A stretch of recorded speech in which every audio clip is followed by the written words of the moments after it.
and welcome everybody. Hi, welcome. Fifth episode of LivTalks here with wonderful Francesca Rossi.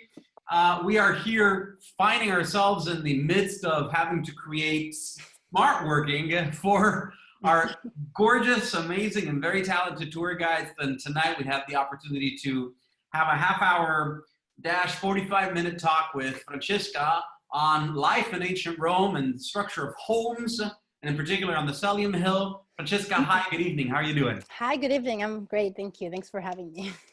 You're sure welcome. Well, thank you. Why don't you tell us a little bit about yourself and how you got into tour guiding before we dive into your topic? Okay, so, well, like we were chatting a little bit before, half Chilean, half Italian.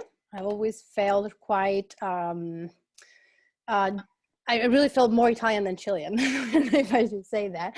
So when I finished university in Chile, I moved to Italy. I did a master's in Milan on museology, museography, and management of cultural goods.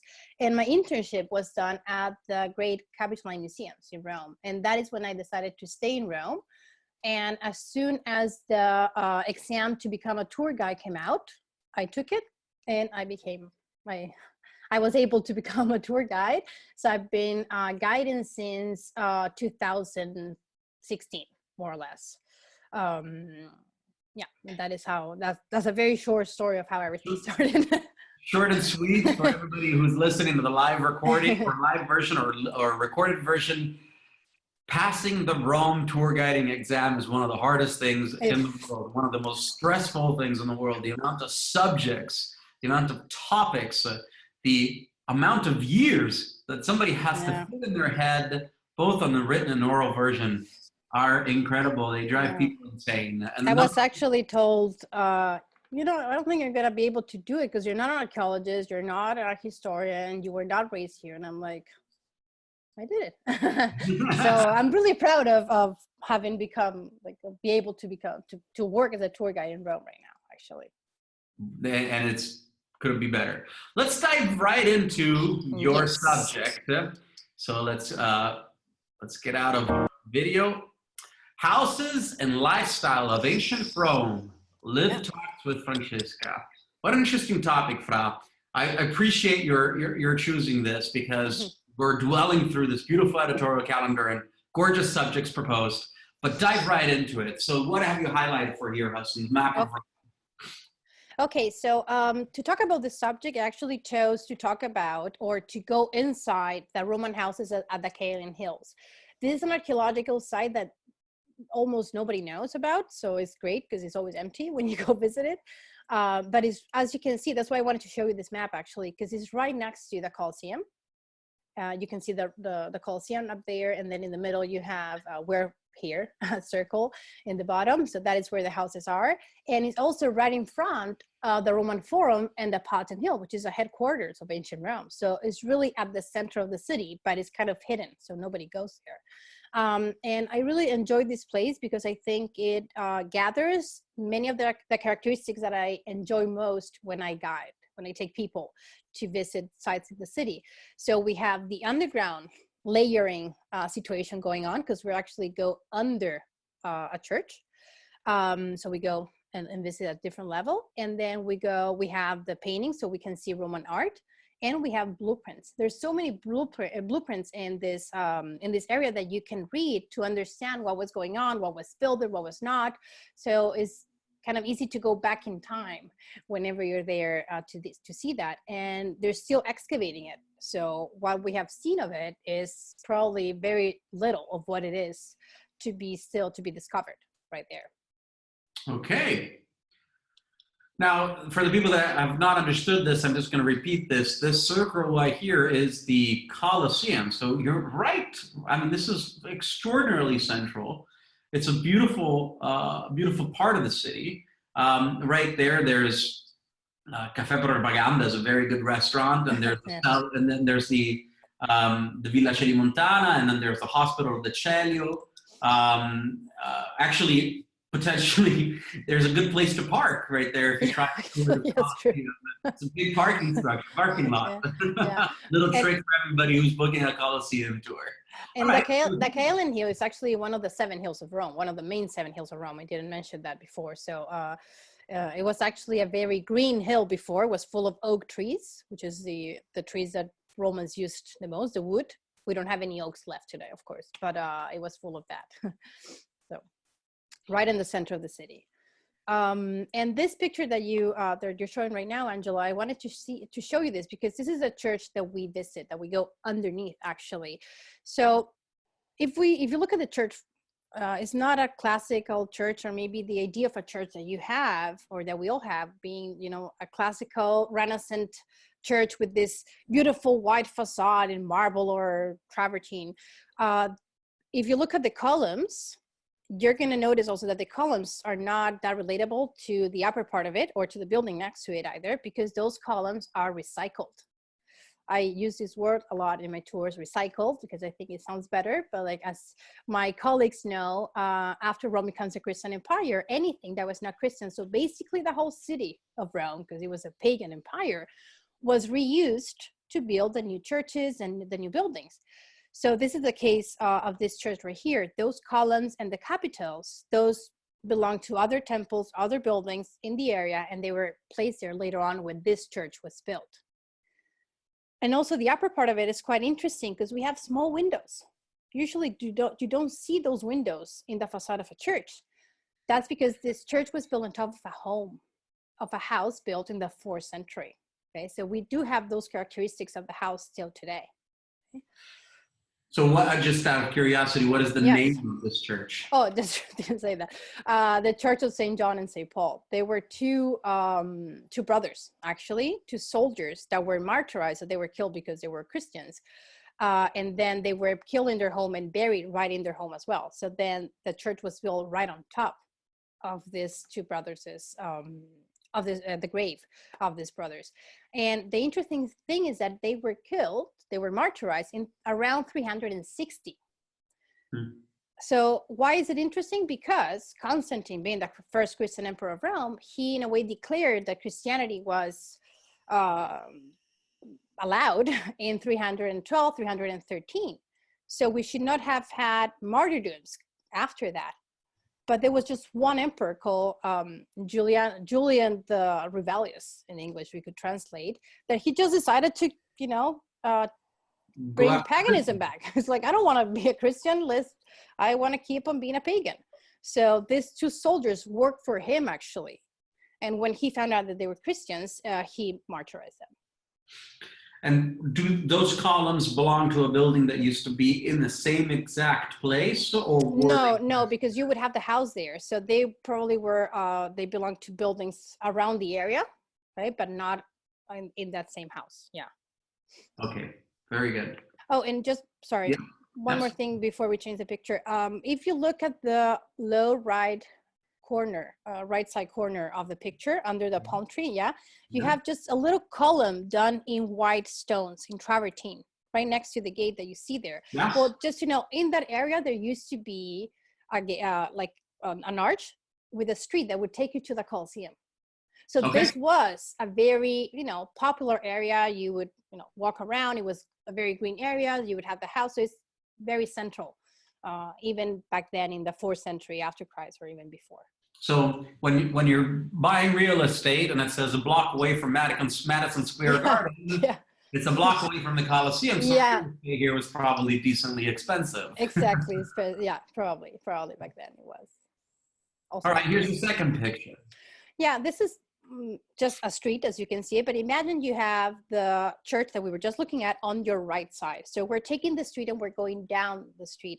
This is called Vicolo di Scauro. It was built in the 2nd century before Christ, and it's an exquisite example of urbanistic back then because it has been like this since the 2nd century before Christ. So of course they have restored the arches on top. We can even see the different kind of bricks that we have there, and the San Pietrini, the cobblestones that we have, of course, have been replaced. But the structure, the direction of it, the size of it has been the same since it was built. Okay, and we don't have to imagine this street like it is now. Back then, we have to imagine it extremely crowded, probably very stinky, with noises and so on, because this used to be a market. So if you guys look on the right side of the picture, imagine that in between each arch, you would have a store. So maybe one guy was selling shoes, the other one was selling food, the other one was selling whatever, fish. So it was a very populated area with lots of people and very noisy as well. So just to clarify, yes, the arches, even though they have been remodeled throughout the years and throughout the centuries, were arches of the ancient Roman vicolo.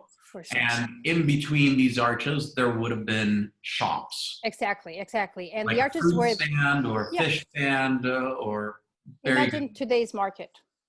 Would you say that if there's any engineering reason of why the arches are there, that could be secondary, would you say that people would put their stores in between the arches to also have some shade and protect the produce?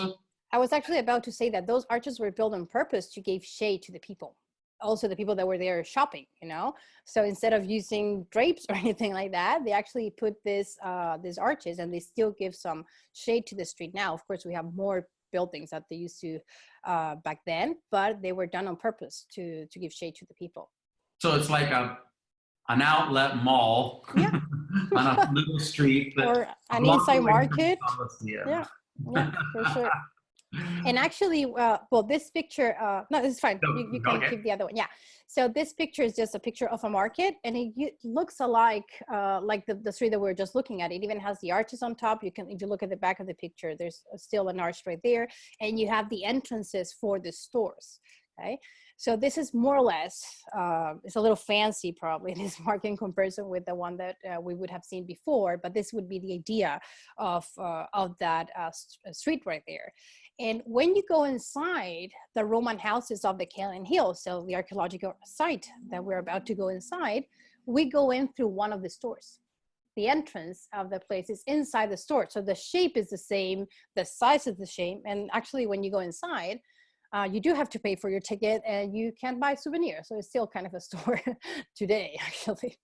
So this, you're saying during the tour, when you go in, you can go inside one of these stores, and it looks like a home, and they still sell souvenirs. Yeah, yeah. Now, is this picture a particular reconstruction or imaginary reconstruction of a specific market, or a generic picture? No, this is well, even if it works as a generic image, it's a reconstruction of the Trajan markets. So the markets built by Trajan, the emperor in the 2nd century after Christ, but they were placed closer to the Colosseum, actually, on the other side of the Roman Forum, right, at the Imperial Forums area. So in front of the Forum of Trajan. So for the people that are not familiar with this, you just saw a map of Rome. I'll go back to it real quick.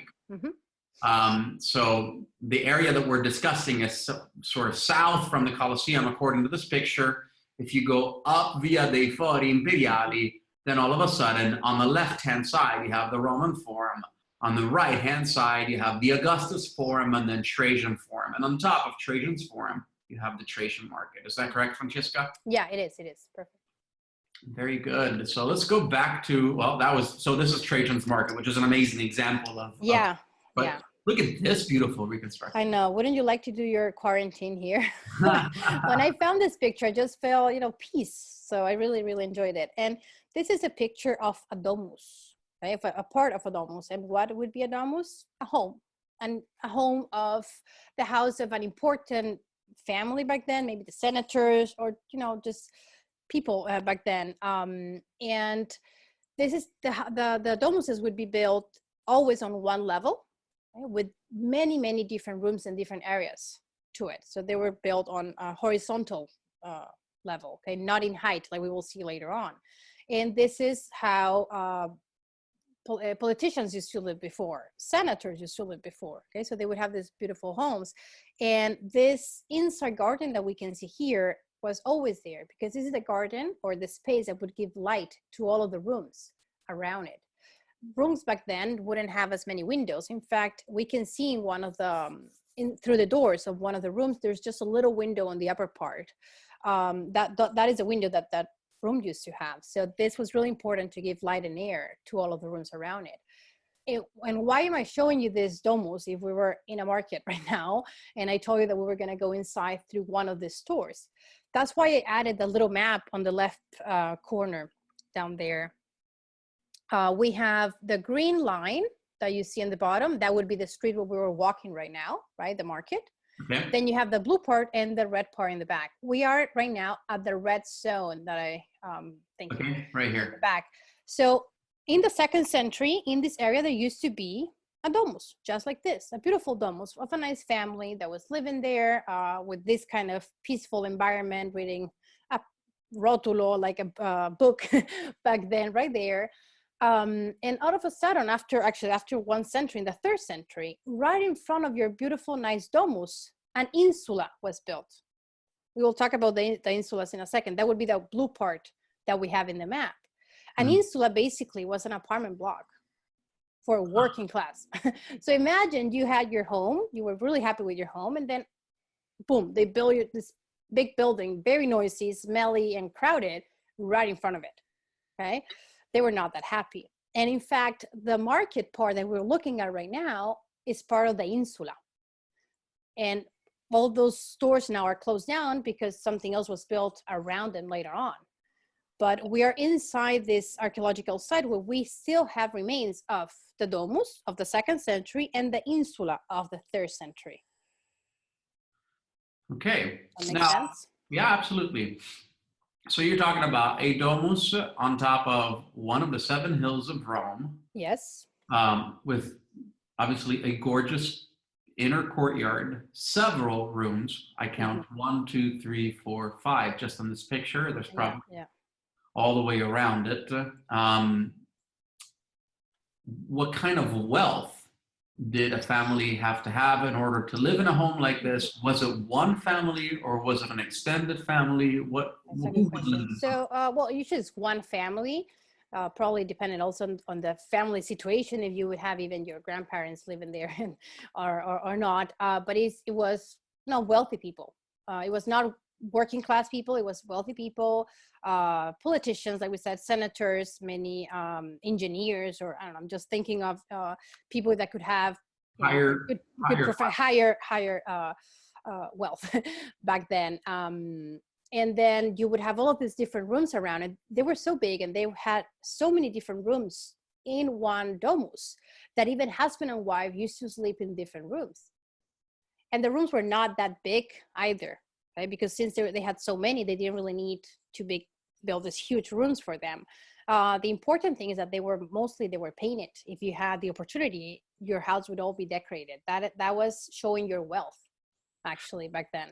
Well, that was going to be my next question. I mean, the amount of detail and painting, plaster and fresco on this home is incredible. You would have to hire artists or very trained construction workers.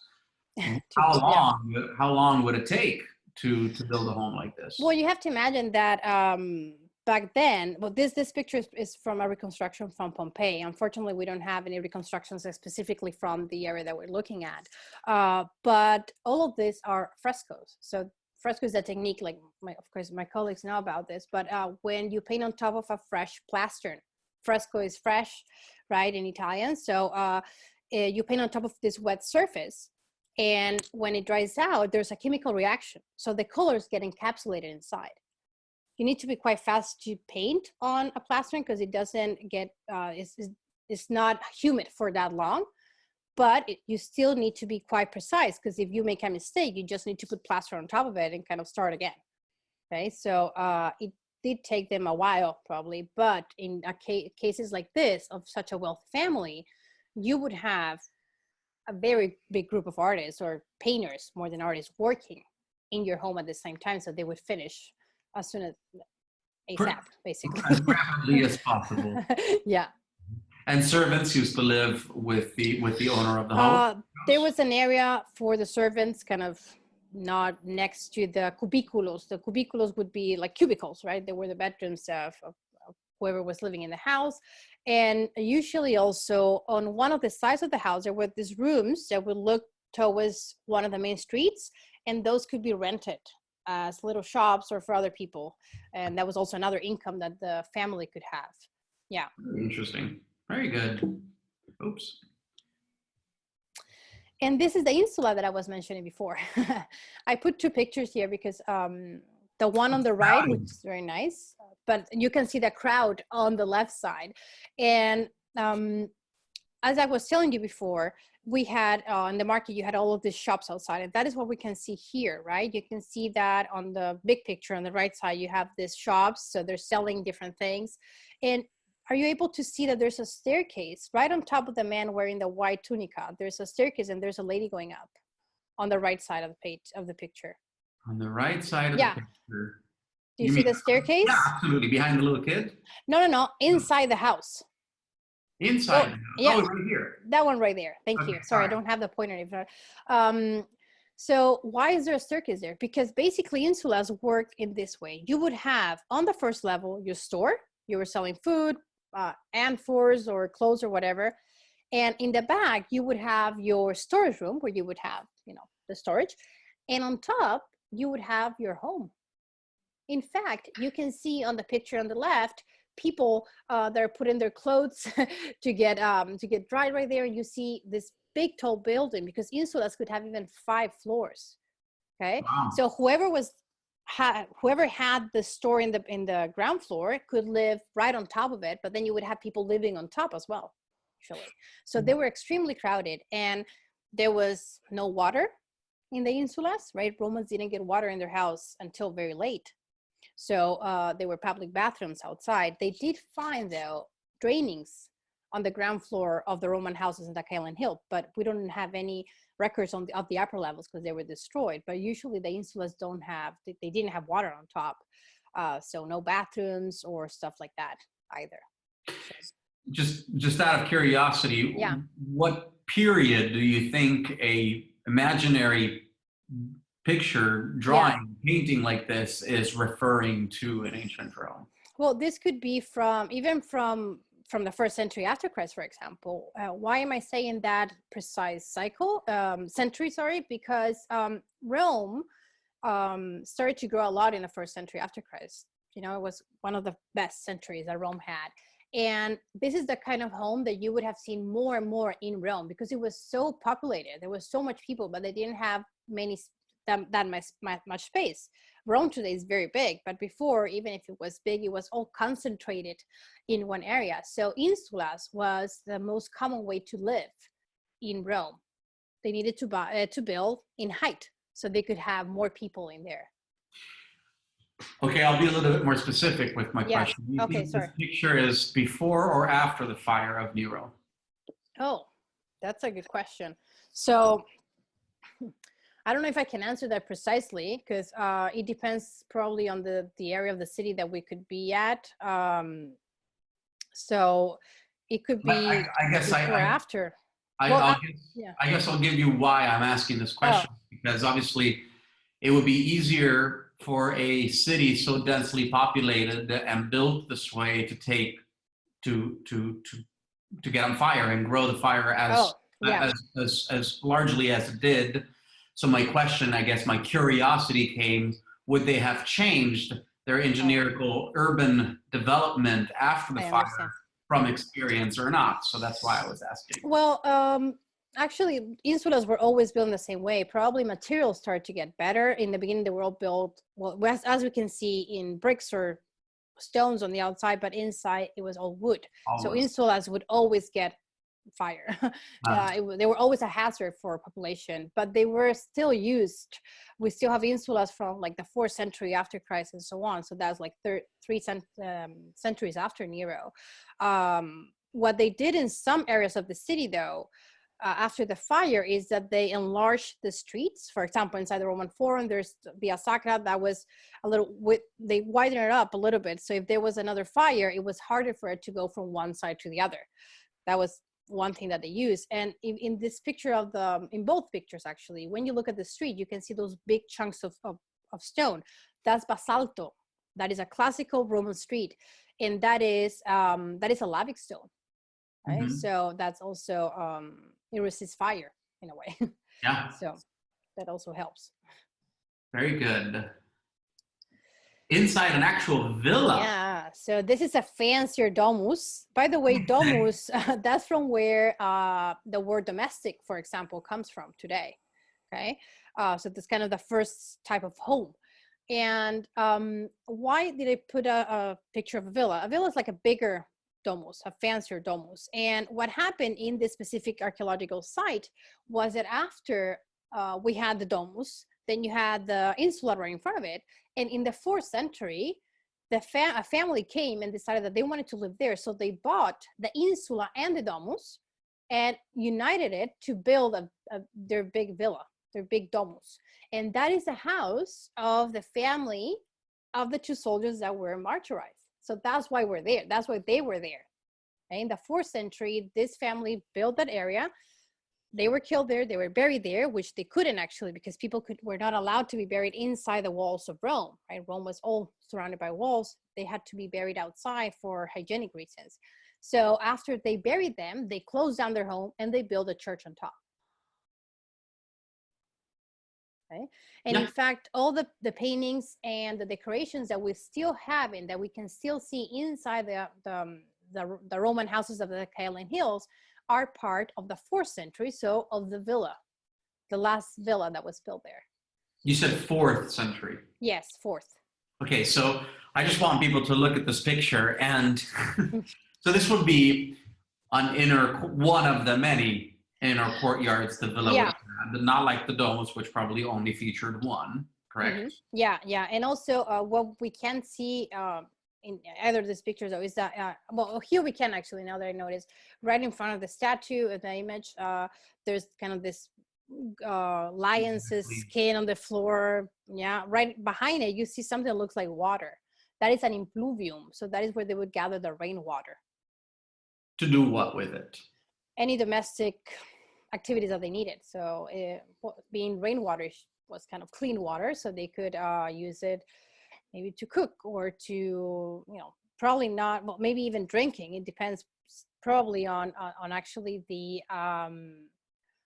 family that used to live there, the wealthness of it, and how many servants they had, and all of that. And you see one man that is reclining. Right. So next thing I was going to say. Yeah. So there are these rooms in the houses that were called the triclinium. Triclinium actually sounds a lot like recline, because that is what they were doing, reclining while they were being fed or ate. So you can imagine them being reclined in these beautiful benches with this amazing view inside the house and being fed grapes or whatever. Like, being fed vertically. Yeah. Horizontally lying by being fed vertically. Yeah.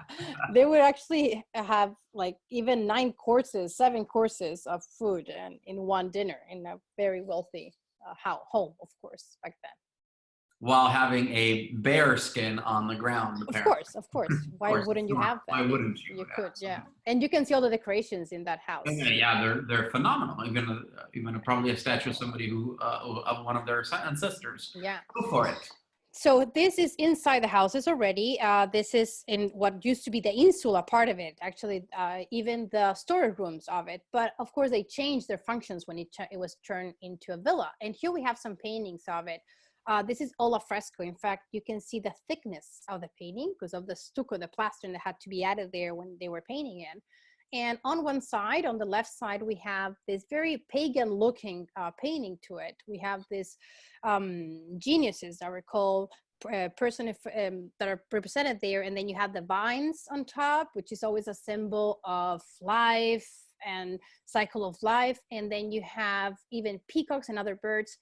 Peacocks are also a very pagan symbol. Romans thought that peacocks were immortal. So so they actually thought they would last forever. They would eat them, thinking they would last longer, which doesn't make that much sense because if you kill them, but that was a thing. So these are pagan symbols. And we said that these 2 brothers were Christians. So we already have their very interesting situations. And these houses were found in the late 1800s by the priest that was in charge of the church. And that small passage that you see, that kind of door, was actually done for the excavations. It was very low. And then from there, you go to the room that we have on the next on this picture on the side, right on the right side. Okay. This looks like marble, but it's not. So basically what happened is that they used to decorate their homes with marble as much as they could. The walls, the floors, everything. As much more marble you had in your room or in your home, the wealthier you used to be. But in some cases, you didn't have all the wealth to use all the marble you needed. So they used to paint patterns like this, imitating marble. Okay?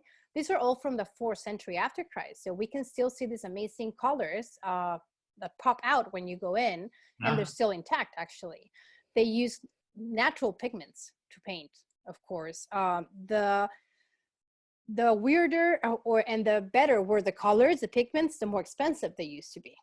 Right? And so the more also marvelous it looked. Exactly. Or maybe they would just do paintings, even like the ones that we have on the left, or like the ones of the images that we're just looking at before. So not necessarily marble, but any paintings that they would do, the better the colors used to be, they would last longer, and people would actually know the difference in the quality of the color.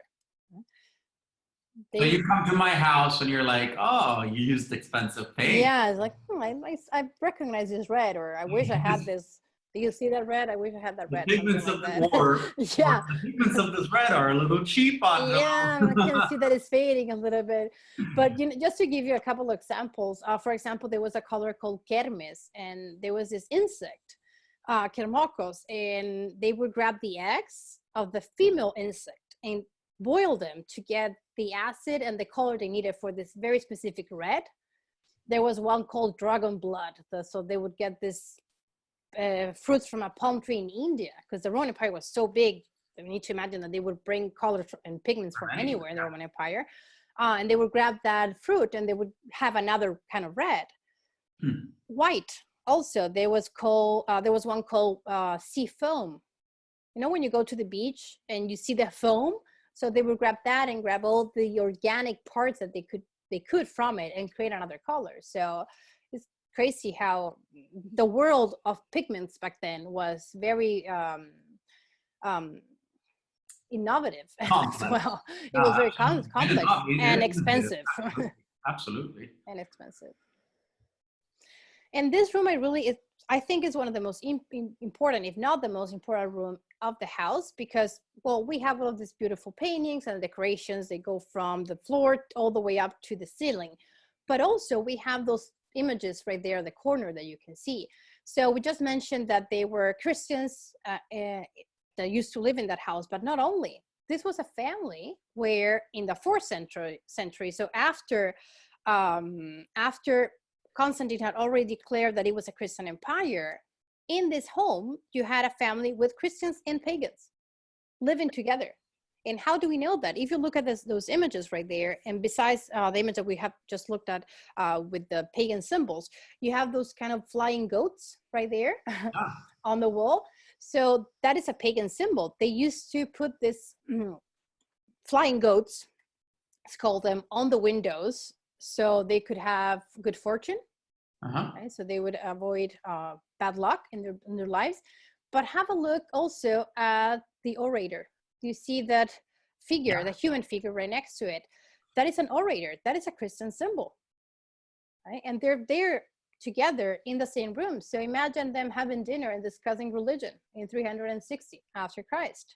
It was a very complicated and complex time for them, because if you were taught your whole life that paganism was your style of life, because it was not only a religion, it was actually a way of living, right? So everything was used to move around gods back then. And from one day to the other, you were said, now we're a Christian empire. So yeah, we only have one God. Of course, it gets complicated. So some historians think that is also one of the causes or something that helped, in a way, the falling of the Roman Empire in this side of the world. Because you would take away the security that people had in their tradition. Yeah, it's very complicated. Absolutely. What would they do with all the pagan gods they had? Or, how would they manage that? Where are we going to put them? Yeah, even inside the houses, they had a special place, a lararium, sorry. Yeah, in their houses, was this little temple where they would have the gods of the house, which were the gods that would protect them as well. So gods were really, really everywhere for them. So it was a complicated transition for sure. Absolutely. And this right here, this used to be an open space. Okay, we have to imagine here we would have a fountain actually. Do you see right underneath the fresco that you have there? There's a little window. So that was open. Okay, so there used to be a water fountain right there. Yeah, and if you look at the upper part, the ceiling, you can see that there's that white wall that has nothing to do with it. It's actually cutting down the fresco, the paintings right there. That's a wall that was added later when the church was built on top. So this was an open part, an open area with the water fountain. And we have a beautiful mosaic on the floor. You can see all those little tiles. Those are all colorful marbles on the floor. Wow. And this used to be the open courtyard of the house with the water fountain right there. And in this case, the frescoes that we have there, that is the story of Proserpine. So, you know, they also use gods to, in a way, give reasons to different things that happen in their lives. So in this case, she's the daughter, this nymph, she's the daughter of Cerere. She was the goddess of agriculture, okay? And this Proserpine, she was kidnapped by Pluto, the god of the underworld. And she was taken down to hell, to underworld. And Cerere was desperate looking for her daughter and she couldn't find her. So while she was doing so, she didn't do anything with the crops. So everything started to die and people didn't have anything to eat. And after she was found, they came out with a pact. So Proserpine would be 6 months with her mom on Earth and 6 months with Pluto underground. So basically, those are the 6 months where we have nice weather and nice crops and fruits and vegetables. And then the other 6 months are winter and autumn where we don't have them much to eat, agriculture-wise. Very good. Thank you, everybody, for supporting Live Italy Tours and LivTours. Thank you for supporting Francesca tonight. Francesca, thank you so much for sharing your beautiful, gorgeous, in-depth knowledge about the houses on the Celium Hill. I'll read your last thank yous, and then you can close it up for you. Josephine says, thank you. Actually, Mel says, thank you so much. That was so great, very informative, and so many interesting facts. Josephine, thank you. Sabrina, thank you. Invitate, enjoy your lunch, Angelo and Francesca. Thank you. DJ, thanks. That was very interesting and fun. Davide, gracias. Brava. Francesca, really precise. I'm looking forward for more tours. Wink, wink. Ale, thank you so much, Francesca. You're awesome. Donata, thank you, Francesca. You were so amazing and interesting. Thank you very much. Pia, thank you, Francesca. I learned a lot and it was a great way to get to know more about Rome. I will surely visit it someday. We'll meet for another espresso. Beth, thank you. Ale, ciao tutti, guys. Sam, thank you so much for a super tour. I agree. Thank you so much for the super tour. Thank you, guys. Ciao. Ciao, ciao. Ciao.